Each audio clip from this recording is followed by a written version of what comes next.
સો welcome back મિત્રો. Unit number 4ના બીજા લેક્ચરમાં આપનું સ્વાગત છે. તો refining database design through normalisation આની આપણે શરૂઆત કરી હતી.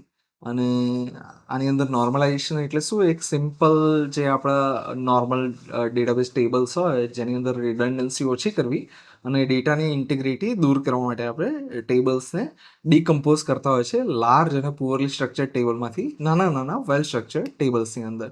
સો એના અલગ અલગ જે નોર્મલ ફોર્મ છે એ 1NF 2NF 3NF પછી BCNF 4NF અને 5NF આવા અલગ અલગ છે. અને જો ક્વિકમાં તમને કહીએ તો 1NFમાં આપણે શું કહીએ છીએ, નો રિપીટિંગ ગ્રુપ્સ, મતલબ એટમિક વેલ્યુઝ જ હોવી જોઈએ. જો કોઈ પણની અંદર for example phone numbers multiple આવતા હોય તો એ મલ્ટિપલ ફોન નંબર્સની અંદર જગ્યાએ આપણે એક જ સિંગલ કોલમ રાખીશું, મલ્ટિપલ વેલ્યુઝ કોઈ નહીં આવે, એટલે કે નો રિપીટિંગ ગ્રુપ્સ. 2NFની અંદર આપણે નો પાર્શિયલ ડિપેન્ડન્સી અને 3NFમાં નો ટ્રાન્ઝિટિવ ડિપેન્ડન્સી, મતલબ પાર્શિયલ ડિપેન્ડન્સી જો કોઈ હોય તો એને રિમૂવ કરવાની અને જો ટ્રાન્ઝિટિવ ડિપેન્ડન્સી હોય તો એને રિમૂવ કરવાની. આ જે છે એ 3NF સુધીનો કેસ છે અને આગળના જે છે એ પણ આપણે આગળ જતા લેક્ચરમાં જોઈશું. ક્વિકલી આપણે આ જે છે એની શરૂઆત આપણે કરી ચૂકી હતી. એની જે પ્રી રિક્વિઝિટ છે એને આપણે જોઈ ચૂક્યા હતા. હવે નોર્મલાઇઝેશન જે છે એ કેમ કરવું પડે, એટલે કે અનનોર્મલાઇઝ ટેબલમાં શું પ્રોબ્લેમ્સ હોય છે અને આપણે લાસ્ટ લેક્ચરમાં જોયું હતું. તો ઇન્સર્શન, ડિલીશન, અપડેટ અને ડેટા રિડન્ડન્સી, એટલે કે insertion anomaly, deletion anomaly, update anomaly, મતલબ વિસંગતતા, કે cannot insert data without unrelated data. એટલે કે જો તમારે કોઈ એન્ટ્રી કરવી હોય તો તમારે અનરિલેટેડ ડેટા જે છે એની પણ એન્ટ્રી કરવી પડે. Deleting one fact accidentally removes another data, એટલે તમે ડિલીટ કરવા કંઈક જાઓ પણ જોડે જોડે બીજું કંઈક પણ ડિલીટ થઈ જાય. Update anomaly, updating one value requires change in many rose, એટલે કે તમારે એક જ વસ્તુ અપડેટ કરવી છે પણ તમારે ઘણી બધી જગ્યાએ અપડેટ જે છે એ કરવી પડે. કે તમારે એક સિમ્પલ નામ ચેન્જ કરવું છે પણ તમારે કદાચ 500 જગ્યાએ ચેન્જ કરવા પડે, તો એને અપડેટ એનોમલી કહેવાય. અને data redundancy, same data stored multiple times, અને આ બધા ઇન્ટરલિંક છે. જો એક વસ્તુ તમારું હશે અનનોર્મલાઇઝ ટેબલ તો આ બધી વસ્તુ તમારે થશે. અને એને જ અવોઇડ કરવા માટે આપણે નોર્મલાઇઝેશન જે છે એ કરતા હોય છે. અને એના બેનિફિટ્સ અહીંયા સ્ક્રીન ઉપર લખેલા છે. આપણે લાસ્ટ લેક્ચરમાં ડિટેલમાં જોયા હતા, આજના લેક્ચરમાં આપણે ડિટેલમાં નહીં જોઈએ એને. અને આ એક ટેબલ જે છે એના એક્ઝામ્પલથી તમને આપેલું હતું કે SID, S નેમ, એટલે કે student ID, name, branch, course ID, course name અને માર્ક્સ, આવી અલગ અલગ કોલમ્સ છે. અને નોર્મલી જે આપણે નોર્મલાઇઝેશન વગરનું ટેબલ હોય કે બધું એક જ ટેબલમાં નોર્મલી આપણે રાખતા હોય, જો એવું આપણે ટ્રાય કરીએ તો શું થાય કે ફોર એક્ઝામ્પલ કેનોટ એડ, શું કહેવા માંગે છે કે cannot add new course unless at least one student enrolls, એટલે કે જો તમારે એક નવો કોર્સ નાખવો છે તો તમારે કમ્પલસરીલી એ જે કોર્સની અંદર એનરોલ સ્ટુડન્ટ છે એનો ડેટા નાખવો પડશે. સિમિલરલી ડિલીટ કરવા માટે પણ એવું જ કંઈક છે કે ધ્રુવ જે છે એનો જે આપણે રેકોર્ડ ડિલીટ કરીએ તો જોડે જોડે એના કોર્સ છે જેમ કે મેથ્સ, તો એનો ડેટા પણ જતો રહેશે. અને update, for example changing DBMS name, DBMSની જગ્યાએ મારે ફોર એક્ઝામ્પલ ફૂલ નેમ લખવું છે, તમારે મલ્ટિપલ જગ્યાએ ચેન્જીસ કરવા પડશે. સો દેટ્સ ઇટ. હવે આ જે છે ડિટેલમાં આપણે લાસ્ટ લેક્ચરમાં જોઈ ચૂક્યા છીએ. ફંક્શનલ ડિપેન્ડન્સી જે છે એને લાસ્ટ લેક્ચરમાં આપણે શરૂઆત કરેલી હતી કે functional dependency x determines y, એનો મતલબ શું થાય કે for every value of x there is exactly one value of y that is associated with it, right? તો એને શોર્ટમાં એવું કહેવાય કે x functionally determines y. X જે છે એ વાયની વેલ્યુ નક્કી કરે છે, અથવા તો y is functionally dependent on x, એટલે કે વાય જે છે એની વેલ્યુ એક્સ પર ડિપેન્ડન્ટ છે. એક્ઝામ્પલ્સ અહીંયા આપેલા છે કે સ્ટુડન્ટ આઈડી જે છે, કે સ્ટુડન્ટ આઈડી ફોર એક્ઝામ્પલ, કે સ્ટુડન્ટ આઈડી જે છે એ સ્ટુડન્ટ નેમને ડિટરમાઇન કરશે, સ્ટુડન્ટ આઈડી બ્રાન્ચને ડિટરમાઇન કરશે, નક્કી કરશે. કોર્સ આઈડીથી આપણે કોર્સ નેમ નક્કી કરી શકશું. નક્કી કરવું મતલબ ડિટરમાઇન કરવું, રાઈટ? તો સ્ટુડન્ટ આઈડી અને કોર્સ આ બેના કોમ્બિનેશનથી આપણે માર્ક્સને ડિટરમાઇન કરી શકીએ, અને ફોન નંબર જે છે એનાથી આપણે ઓનર નેમને ડિટરમાઇન કરી શકીએ. સો ફંક્શનલ ડિપેન્ડન્સી મતલબ વાય જે છે એક્સ પર ડિપેન્ડ કરે છે, અથવા તો એક્સ જે છે વાયને ડિટરમાઇન કરી શકે છે, એટલે નક્કી કરી શકે છે. આને આપણે જોયું હતું બેઝિકલી આપણે જે કીઝ જોતા હતા, સુપર કીઝ, કેન્ડિડેટ કી, પ્રાઇમરી કી, એ કીઝનો કન્સેપ્ટ જો તમને યાદ હોય તો યાદ આવી જશે. આપણે લાસ્ટ લેક્ચરમાં ઓલરેડી જોઈ ચૂક્યા છીએ. અને નેક્સ્ટ અલગ અલગ ટાઈપના ફંક્શનલ ડિપેન્ડન્સી, ફૂલ FD, partial FD, transitive FD અને મલ્ટીવેલ્યુડ એફડી, એને પણ આપણે લાસ્ટ લેક્ચરમાં જોઈ ચૂક્યા છીએ. હાલના લેક્ચર જે છે એની અંદર આપણે ડિટેલમાં એને નહીં જોતા, આગળના જે કન્સેપ્ટ છે એની ઉપર જોઈ લઈએ આપણે. એક સમરી ઉપર નજર મારી લઈએ કે ફૂલ એફડી તો Y depends on entire composite key, કે આ જે કોમ્પોઝિટ કી હોય, કોમ્પોઝિટ કી એટલે એવી પ્રાઇમરી કી, એવી કી કે જેની અંદર એક કોલમથી પ્રાઇમરી કી ન બને પણ એકથી વધારે કોલમ હોય. ફોર એક્ઝામ્પલ પ્રાઇમરી કીમાં જો 2 કોલમ આવે, 2 એટ્રીબ્યુટ આવે, એટલે કે એસઆઈડી અને સીઆઈડી, એટલે કે સ્ટુડન્ટ આઈડી અને કોર્સ આઈડી, તો એને કહેવાય composite key. So Y depends on entire composite key, એટલે કે જે મારું વાય છે, આ બાજુ આપણે એક્સ લઈએ, આ બાજુ વાય લઈએ, તો વાય જે છે એટલે કે માર્ક્સ જે છે એ બંને ઉપર જો ડિપેન્ડન્ટ હોય તો એને ફૂલ એફડી કહેવાય.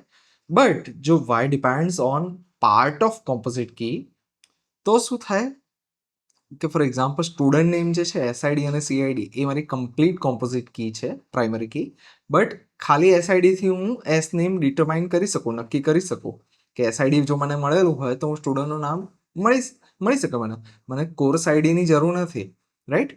તો એને કહેવાય પાર્શિયલ એફડી, કે સ્ટુડન્ટ નેમ જે છે એ ફંક્શનલી ડિપેન્ડન્ટ છે આ જે કી છે એના ઉપર, પણ કેવું પાર્શિયલી, કારણ કે એ ખાલી અને ખાલી એસઆઈડી ઉપર ડિપેન્ડન્ટ છે, રાઈટ? નેક્સ્ટ જે છે ટ્રાન્ઝિટિવ, એમાં એવું હતું કે Y depends on non key Z which depends on a key. તો એસઆઈડીથી ફોર એક્ઝામ્પલ હું ડિપાર્ટમેન્ટ આઈડી ડિટરમાઇન કરું, પણ જો મને ડિપાર્ટમેન્ટ આઈડી મળી જાય તો મને ડિપાર્ટમેન્ટનું નામ પણ મળી જાય. તો ડિપાર્ટમેન્ટ નેમ જે છે એ એસઆઈડી ઉપર ટ્રાન્ઝિટિવલી ફંક્શનલી ડિટરમાઇન, બરાબર, કે ફંક્શનલ ડિપેન્ડન્સી છે. આ બેની વચ્ચે ટ્રાન્ઝિટિવ ફંક્શનલ ડિપેન્ડન્સી છે, કે ડાયરેક્ટલી નહીં પણ કોઈ લિંક થ્રુ, કોઈ ચેઇન થ્રુ એ કનેક્ટેડ છે, રાઈટ? એવું કહેવા માંગે છે.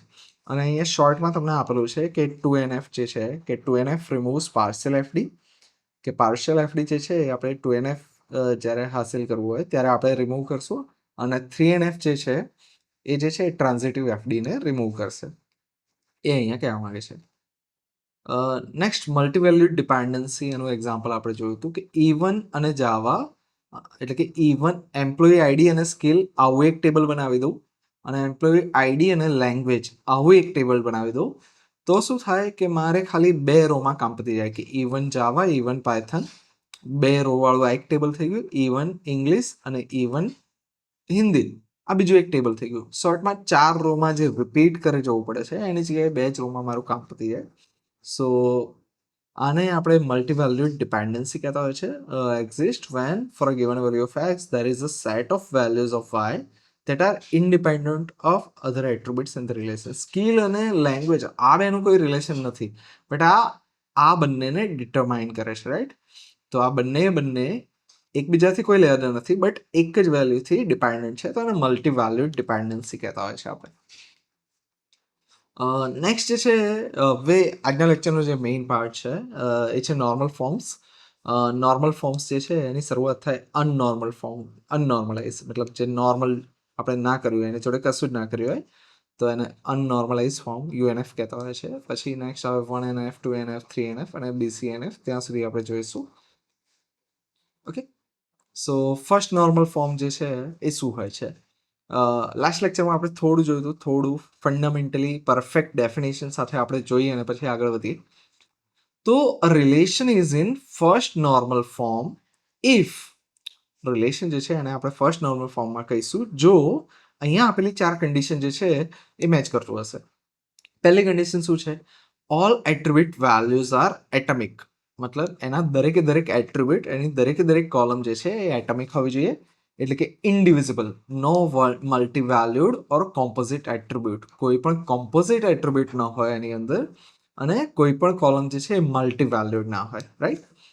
each column contains values of single type. દરેક કોલમની અંદર શું હોય પાછું? સિંગલ ટાઈપની વેલ્યુ હોય. એવું નહીં કે મતલબ એક કોલમની અંદર હું ફોન નંબર પણ લખી દઉં અને નામ પણ લખી દઉં, રાઈટ? સ્વાભાવિક વસ્તુ છે. હવે each row is uniquely identified, મતલબ દરેક રો છે એને હું કોઈ પર્ટિક્યુલર પ્રાઇમરી કીથી, ફોર એક્ઝામ્પલ એનરોલમેન્ટ નંબરથી દરેક સ્ટુડન્ટનો મને ડેટા મળે, રાઈટ?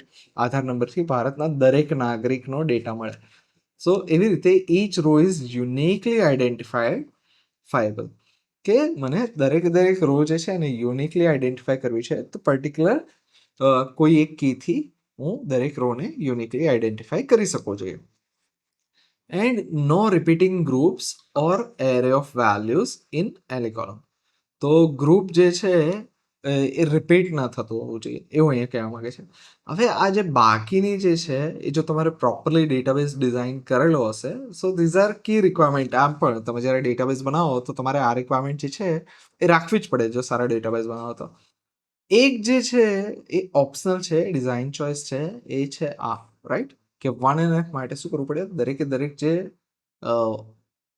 કોલમ્સ છે એના દરેકે દરેક એટ્રીબ્યુટ એટોમિક હોવા જોઈએ, એટલે કે એના ફર્ધર હું મલ્ટિપલ વેલ્યુઝ ના હોવું જોઈએ. અહીંયા આપેલું છે કે for example storing multiple phone numbers in one cell. એક જ સેલની અંદર 9876,9123 મતલબ મલ્ટિપલ વેલ્યુઝ હું જો સ્ટોર કરવાનું ટ્રાય કરું છું તો એટોમિક વેલ્યુ ના કહેવાય.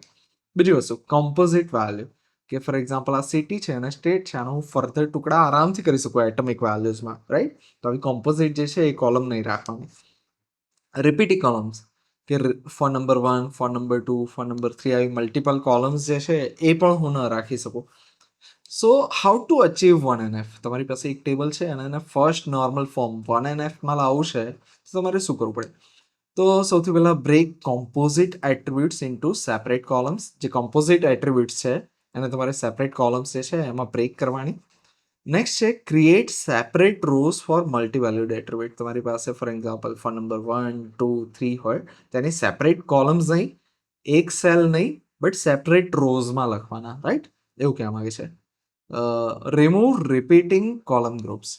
તમારી પાસે આવી રીતે રિપીટ થતા હોય કોઈ કોલમ ગ્રુપ તેને રિમૂવ કરી દેવાના અને તમારે રોની અંદર આપી દેવાના. અને નેક્સ્ટ છે એન્શ્યોર પ્રોપર પ્રાઇમરી કી. કેમ? કયા નંબર માટે? Each row is uniquely identified. આ થર્ડ કન્ડિશન સેટિસ્ફાઈ કરવા માટે તમારે પ્રોપર પ્રાઇમરી કી હોવી જરૂરી છે. જો પ્રાઇમરી કી પ્રોપર હશે તો જ તમારે જે ડેટાબેઝ છે એ 1NF ફોર્મમાં હશે. એક્ઝામ્પલથી થિંગ્સ વધારે ક્લિયર થશે તો એને આપણે જોઈએ. ફોર એક્ઝામ્પલ મારી પાસે એક આવું ટેબલ છે કે જે 1NFમાં નથી, રાઈટ, કે એસઆઈડી, નેમ અને કોર્સીસ. હવે આ એસઆઈડી કોલમ તો પ્રોપર છે અને એ પ્રાઇમરી કી તરીકે પણ આપણે યુઝ કરી શકીએ, there is no issue. Name column પણ પ્રોપર છે, એમાં કોઈ ઇશ્યુ નથી. બટ કોર્સીસ કોલમ છે એમાં DBMS, OS, DBMS, maths, physics સોર્ટમાં એકની અંદર જ મલ્ટિપલ જે છે વેલ્યુઝ આપેલી છે, જે મલ્ટી વેલ્યુ આપણને ના પાડેલી હતી, રાઈટ, કે આવી રીતે મલ્ટિપલ વેલ્યુઝ તમે ન સ્ટોર કરી શકો. તો એ અહીંયા આપેલું છે. Courses column holds multiple values not atomic. તો એને તમે શું કરશો? સિમ્પલી 2 રો આપી દેવાની. જો તમારી પાસે મલ્ટિપલ વેલ્યુ છે તો આ એકવાર DBMS, એકવાર OS, એકવાર DBMS, આ તો બરાબર છે. નેક્સ્ટ મેથ્સ અને ફિઝિક્સમાં એકવાર મેથ્સ અને બીજી વાર physics, right. Each cell holds a single atomic value અને એની પ્રાઇમરી કી શું થશે? એસઆઈડી, કોર્સ જે છે એની પ્રાઇમરી કી થઈ જશે. હવે કે તમે આ બેના કોમ્બિનેશનથી દરેક રોને યુનિકલી આઈડેન્ટિફાઈ કરી શકશો. કેમ આવું? કે હવે ખાલી 101 રાખી અને હું બધો ડેટા જે છે એને યુનિકલી આઈડેન્ટિફાઈ નહીં કરી શકું. મારે આની જોડે આનું કોમ્બિનેશન પણ લેવું પડશે કે 101 મિલો DBMS તો એ યુનિકલી આઈડેન્ટિફાઈ કરી આપશે, 101 OS તો એ યુનિકલી આઈડેન્ટિફાઈ કરી આપશે, રાઈટ, બાકીનો બધો ડેટા. નેક્સ્ટ જે છે સેકન્ડ એક્ઝામ્પલ આપેલું છે. આની અંદર શું કર્યું છે? EID, નેમ અને એડ્રેસ. હવે એડ્રેસ છે એમાં 12 MG road, Anand, Gujarat, 5 ring road, Rajkot, Gujarat. શોર્ટમાં address is composite, city and state are hidden inside. આ ક્રુશિયલ ઇન્ફોર્મેશન છે જેને આપણે યુઝ કરી શકીએ. હંમેશા 1NF એવું કહે છે કે તમારું ડેટાબેઝ જે છે એકદમ પ્રોપરલી સ્ટ્રક્ચર્ડ હોવું જોઈએ. તમે આવી રીતે એડ્રેસ લખો એના કરતાં ઇટ્સ બેટર કે તમે આ રીતે લખો સ્ટ્રીટ, સિટી અને સ્ટેટ. એક કોલમ જેની અંદર કમ્પોઝિટ બહુ બધી વેલ્યુઝ આવતી હોય એની જગ્યાએ you can break it down like this કે 12 MG રોડ, સ્ટ્રીટનું નામ છે, સિટી આ, સ્ટેટ આ. જો તમે પિનકોડ લખ્યો હોય તો પિનકોડની એક કોલમ એડ કરી દો. સો each column now holds one atomic value. So now it is in 1NF. આ 1NF પણ હતું અને એને જો આ રીતે આપણે કરીએ તો એને 1NFમાં આપણે કન્વર્ટ કરી શકીએ.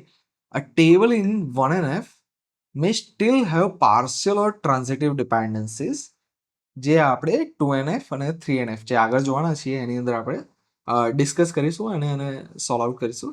અહીંયા આપણે કેટલું કરેલું છે, એક સિમ્પલ બેઝિક ડેટાબેઝ જે હોવો જોઈએ એનું ધ્યાન રાખેલું છે કે દરેક એટ્રીબ્યુટ જે છે એની વેલ્યુઝ એટમિક હોવી જોઈએ, એટલે કે એક કોમ્પોઝિટ પણ ન હોવું જોઈએ અને મલ્ટિપલ વેલ્યુઝ પણ ન હોવી જોઈએ. Each column contains value of single type, કે ફોર એક્ઝામ્પલ નેમ તો અહીંયા સ્ટ્રિંગ હોવું જોઈએ, અહીંયા નંબર્સ હોવો જોઈએ, તમે મિક્સઅપ ન કરી શકો, સિમ્પલ વસ્તુ છે. Each row is uniquely identify by, કે દરેક રોને તમે યુનિકલી આઈડેન્ટિફાઈ કરી શકો એવું પ્રોપર તમારી પાસે પ્રાઇમરી કી હોવી જોઈએ, એવું એ કહેવા માંગે છે. અને નેક્સ્ટ છે no repeating groups or array of values in any column. કોઈ બી કોલમની અંદર એરે ઓફ વેલ્યુઝ જે છે એ ન હોવું જોઈએ, રાઈટ. સો આટલું તમે કરો એટલે 1NFમાં આવી ગયું. બટ આ સ્ટેટમાં ડેટાબેઝ રાખવો એ ઘણીવાર મતલબ પ્રોબ્લેમેટિક હોઈ શકે. કેમ હોઈ શકે એ આપણે આગળ જોઈશું. સો સૌથી પહેલાં એ જોઈએ, અને પહેલાં 1NFના GTUની અંદર તમારી એક્ઝામમાં કયા ટાઈપના ક્વેશ્ચન્સ આવતા હોય છે એને આપણે જોઈ લઈએ. So convert customer relation to 1NF આવું આવતું હોય છે. એક રિલેશન આપેલું છે જે 1NFમાં નથી, મલ્ટી વેલ્યુડ કોન્ટેક્ટ નંબર આપેલો છે કે customer 1, customer 2, Riya, Jiya contact number આપેલો છે. અહીંયા જીયાના 2 કોન્ટેક્ટ નંબર એક જ કોલમમાં આપેલા છે અને એડ્રેસ આપેલું છે. હવે અહીં શું કરવું છે, 1NFમાં કરવું છે આપણે મલ્ટી વેલ્યુડ જે છે એને ઉપર આપણે પહેલાં ફોકસ કરશું. તો CID, નેમ અને જે 2 મોબાઈલ નંબર એક જ સેલમાં આપતા હતા એની જગ્યાએ આપણે 2 અલગ અલગ રો કરી નાખશું.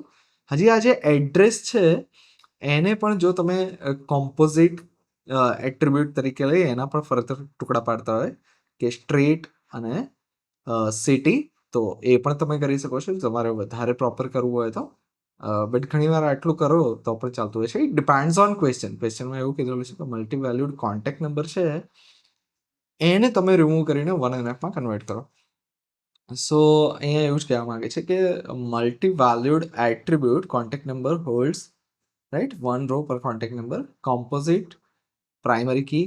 હવે એક વસ્તુ સમજવી જરૂર છે કે જ્યારે બી તમે આ જે ખાલી પ્રાઇમરી કી હતી અને આ રીતે લખતા હતા ત્યાં સુધી પ્રાઇમરી કી આ હતી. બટ હવે જ્યારે તમે મલ્ટિપલ રોમાં ડિવાઈડ કરો છો તો તમારી primary key this plus this થઈ જશે કે CID, કોન્ટેક્ટ નંબર, એ તમારી પ્રાઇમરી કી બની જશે. એ તમારે ખાસ ધ્યાન રાખવાનું રહેશે. નેક્સ્ટ હવે આપણે સ્ટાર્ટ કરીશું સેકન્ડ નોર્મલ ફોર્મની. સો સેકન્ડ નોર્મલ ફોર્મની ડેફિનેશન શું છે? Relation is in second normal form. હવે પહેલી વસ્તુ એ છે કે ડેટાબેઝ જે છે એને વધારે ને વધારે સ્ટ્રિક્ટ રૂલ્સ એન્ડ રેગ્યુલેશન્સ આપણે આપતા જઈએ છીએ. તો 2NFમાં હોવા માટે એક ફર્સ્ટ કન્ડિશન છે કે it is already in 1NF. First normal ફોર્મમાં હશે પછી તમે સેકન્ડ નોર્મલ ફોર્મમાં લઈ જઈ શકશો, રાઈટ. એ પહેલી કન્ડિશન છે. જો 1NFમાં નથી તો એ ટેબલ ઓટોમેટિકલી 2NFમાં નથી, right. So 1NF is a super set અને એની અંદર સબસેટ આવશે 2NF. સો નેક્સ્ટ છે every non-key attribute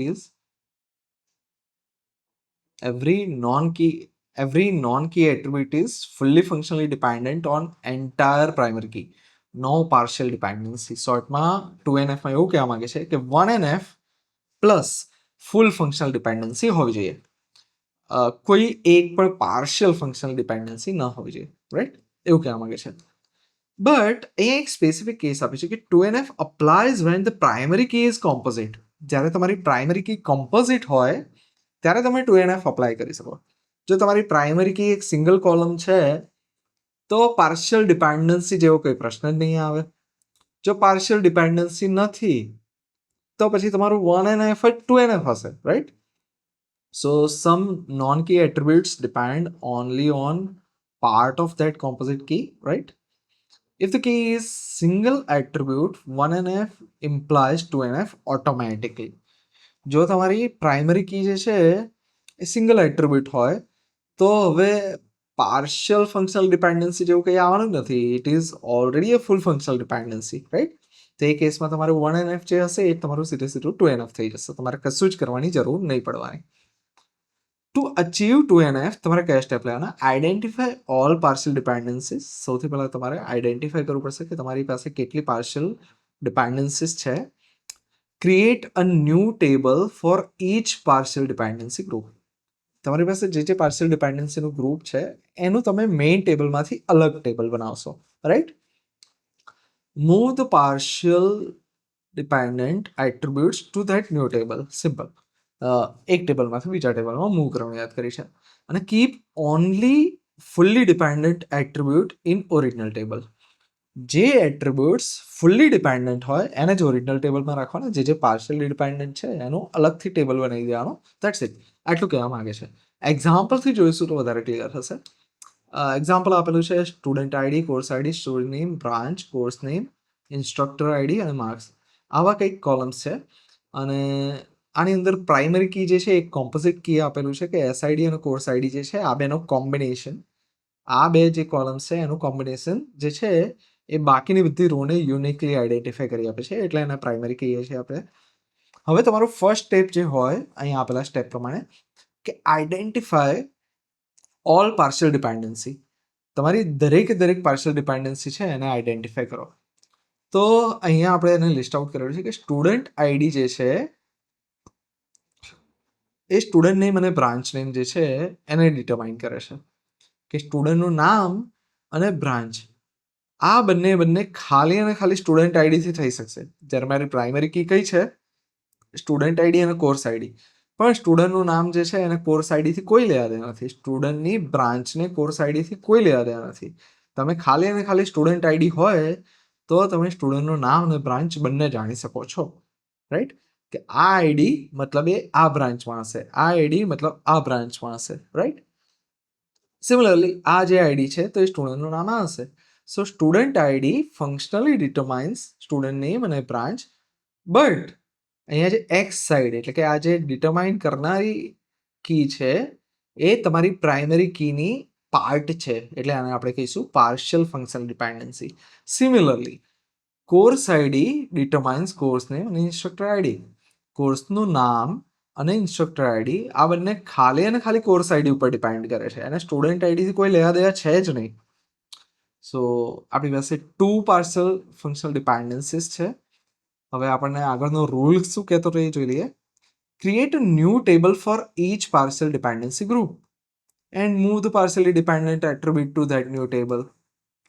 તમારી પાસે જે બી આ પાર્શિયલ ડિપેન્ડન્સી છે એનું અલગથી ટેબલ બનાવી દો. તો સૌથી પહેલાં એસઆઈડી, સ્ટુડન્ટ નેમ અને બ્રાન્ચ.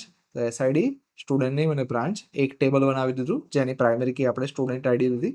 અને કોર્સ આઈડી, કોર્સ નેમ અને instructor ID, course ID, course name અને ઇન્સ્ટ્રક્ટર આઈડી એનું એક ટેબલ આપણે બનાવી દીધું. તો હવે બચ્યું શું? રાઈટ, ટેબલ 3 શું બનાવશું? માર્ક્સ માટે. કારણ કે માર્ક્સ માટે રિયલી રાઈટ આજે આ બેનું કોમ્બિનેશન શેના માટે જરૂર છે? આ 4 માટે નથી જરૂર. આ 4 માટે એવું છે કે 2 માટે એસઆઈડી જરૂર છે, બાકીના 2 માટે કોર્સ આઈડી જરૂર છે. બટ માર્ક્સ માટે બંનેનું કોમ્બિનેશન જોઈશે કે એસઆઈડી અને કોર્સ આઈડી આ બંનેનું કોમ્બિનેશનથી મને જે કી મળે જે મારી પ્રાઇમરી કી હશે, અને મારી પાસે માર્ક્સ કરીને એક નોન કી એટ્રીબ્યુટ આવશે. સો અલ્ટિમેટલી આ 3 ટેબલના જો હું એક ટેબલના આ રીતે 3 અલગ અલગ ટુકડા પાડું તો હવે મારું જે ડિપેન્ડન્સી છે એ પાર્શિયલ ડિપેન્ડન્સી કોઈ પણ ન રહી, અને જેથી મારું ટેબલ 2NF ફોર્મમાં છે, સેકન્ડ નોર્મલ ફોર્મમાં છે એવું હું કહી શકું. બીજું એક એક્ઝામ્પલ જે છે એ આપેલું છે જીટીયુમાં જે પૂછાયું હતું કે ડિપોઝિટરી એકાઉન્ટર રિલેશન ટુ 2NF. એક એકાઉન્ટનું તમને રિલેશન આપેલું છે જેને તમારે 2NFમાં કન્વર્ટ કરેલું છે, અને એની પ્રાઇમરી કી સીઆઈડી અને આધાર એક્સેસન નંબર આપેલો છે. સો શું કરેલું છે અહીંયા કે FD1 ફંક્શનલ ડિપેન્ડન્સી 1 આપેલી છે, સીઆઈડી અને એ નંબરથી તમે એક્સેસ ડેટ, બેલેન્સ અને બેંક નેમ આવી 3 જે છે એને તમે ડિટરમાઇન કરી શકો છો. અને ફંક્શનલ ડિપેન્ડન્સી 2 આપેલી છે, એક્સેસન નંબરથી બેલેન્સ અને bank name. So FD2 shows that balance and bank name depend only on a number. સો એનો મતલબ એ થયો કે મારી જે પ્રાઇમરી કી હતી એ 2 હતી, પણ એકથી જ હું આ 2 કોલમને ડિટરમાઇન કરી શકું છું. તો એને કહેવાય પાર્શિયલ ડિપેન્ડન્સી. સો એ કેસમાં તમે શું કરશો?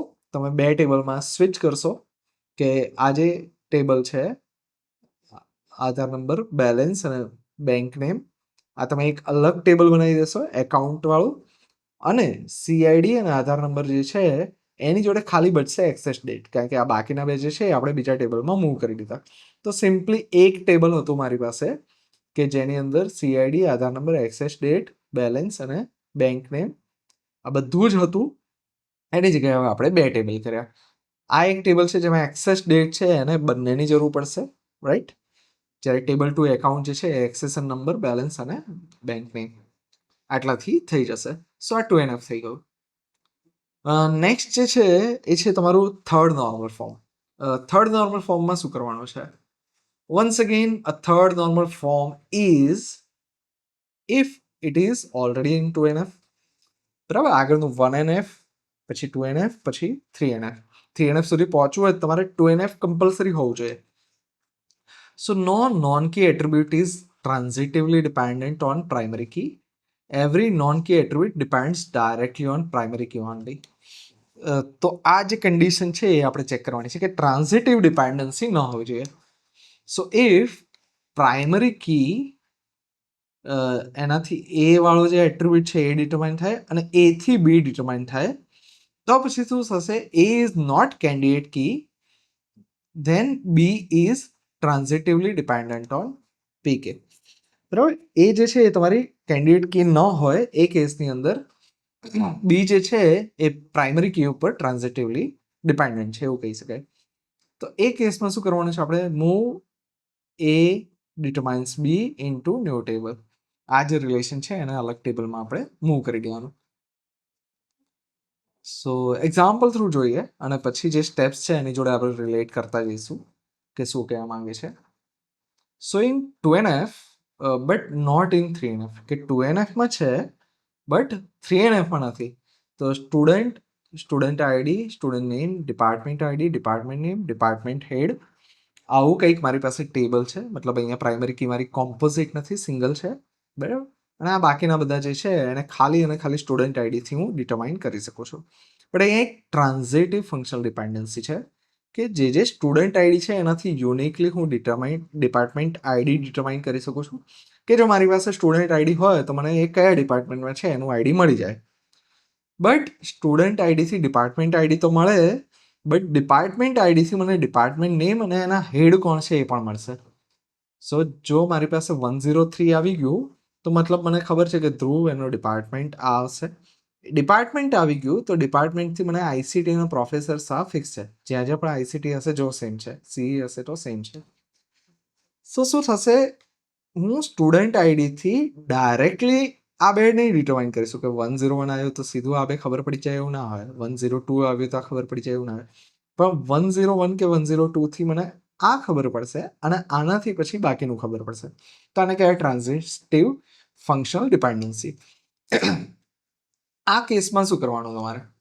તો આ કેસમાં આપણે શું કર્યું? ડિપાર્ટમેન્ટ આઈડીથી ડિપાર્ટમેન્ટ નેમ અને ડિપાર્ટમેન્ટ હેડ જે ડિટરમાઇન થાય છે એને આપણે અલગ ટેબલમાં લઈ લેવાનું. બરાબર, X to Y, Y to Z. તો વાય ટુ ઝેડ વાળું જે છે એને અલગ ટેબલમાં લઈ લેવાનું કે અહીંયા ડિપાર્ટમેન્ટ આઈડી આ બે કોલમને ડિટરમાઇન કરે છે, તો ડિપાર્ટમેન્ટ આઈડી પ્રાઇમરી કી અને બાકીના બે જે છે એ એના નોન કી એટ્રીબ્યુટ. તો આ રીતનું એક ટેબલ બનાવી દેવાનું. પણ હવે જે બાકીનું ટેબલ બચ્યું સ્ટુડન્ટ આઈડી અને એસ નેમ, એમાં શું રાખવાનું? ડિપાર્ટમેન્ટ આઈડી રાખવાનું જે આ ટેબલની ફોરેન કી છે. Right, simple. આ ટેબલની ફોરેન કી તરીકે આપણે ડિપાર્ટમેન્ટ આઈડીને અહીંયા રાખીશું. સો અહીંયા પણ કોઈ ટ્રાન્ઝિટિવ એફડી નહીં, અહીંયા પણ કોઈ ટ્રાન્ઝિટિવ એફડી નહીં. 2NFમાં તો ઓલરેડી હતું. બરાબર, કોઈ બીજા ઇસ્યુ નથી, તમારે ચેક કરવું હોય તો કરી શકો. બટ હવે આ બે ટેબલમાં જો મેં સ્પ્લિટ કરી દીધું તો હવે એ શું થઈ ગયું? હવે એ થઈ ગયું 3NFમાં. તો આજના લેક્ચરમાં આપણે એટલે સુધી રાખીએ છીએ. BCNF અને જે આગળના કન્સેપ્ટ છે એને આપણે નેક્સ્ટ લેક્ચર જે છે એની અંદર જોઈશું.